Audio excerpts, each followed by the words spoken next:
Delhi supreme court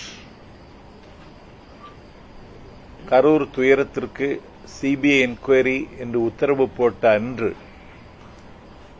Kumudam இணையதளத்திற்கு அலைபேசி வாயிலாக இது தாவேக்காவிற்கு கிடைத்த வெற்றி, கையெறு நிலையில் கைவிடப்பட்டு கை பிசைந்து கண்ணீரோடும் கவலையோடும் இருக்கின்ற தாவேக்கா அடுத்த அடியை எப்படி எடுத்து வைப்பது என்று யோசித்துக் கொண்டிருக்கிற நிலையில் உச்சநீதிமன்றம் தாவேக்காவுக்கு ஒரு புதிய வாசலை திறந்து வைத்திருக்கிறது என்று நான் குமுதம் தமிழுக்கு சொன்னேன்.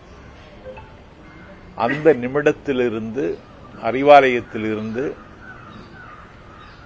எனக்கு காது கொடுத்து கேட்க முடியாத அளவிற்கு வசை சொற்களால் என்னை வசைமாறி பொழிந்தார்கள். தொடர்ந்து 5 நாட்கள் தஞ்சை மாவட்டத்தில் சுற்றுப்பயணத்திற்கு ஒத்துக்கொண்டிருந்தேன். அந்த நிகழ்ச்சியை ரத்து செய்தார்கள்.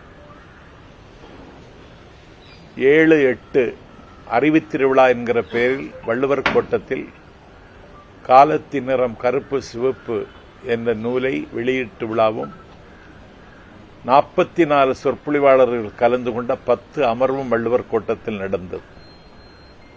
ஒரு சொற்பொழிவாளரை தேர்ந்தெடுக்க வேண்டுமென்றாலும் முதல் இடத்தில் நிற்கிற தகுதியில் இருப்பவன் இந்த எளியவன் நாஞ்சில் சம்பத். என்னை திட்டமிட்டு நிராகரித்தார்கள். அதற்கு பிறகு தம்பி உதயநிதியினுடைய பிறந்த நாளை கொண்டாடுவதற்கு ஒரு திங்களுக்கு முன்னாலே என்னிடத்தில் தேதி பெற்றிருந்தார் வடசென்னை கிழக்கு மாவட்ட கழகத்தின் செயலாளர், வானமளவு வாஞ்சி என் மீது பொழிகின்ற அறநிலையத்துறை அமைச்சர் சேகர்பாபு.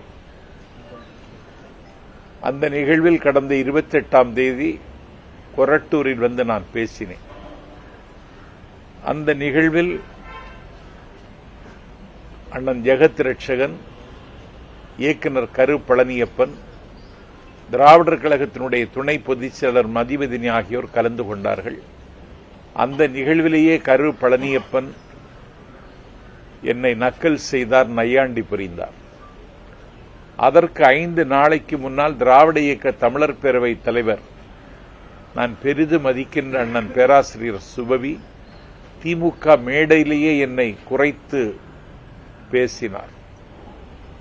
நான் மனதளவில் உடைந்து போனேன்.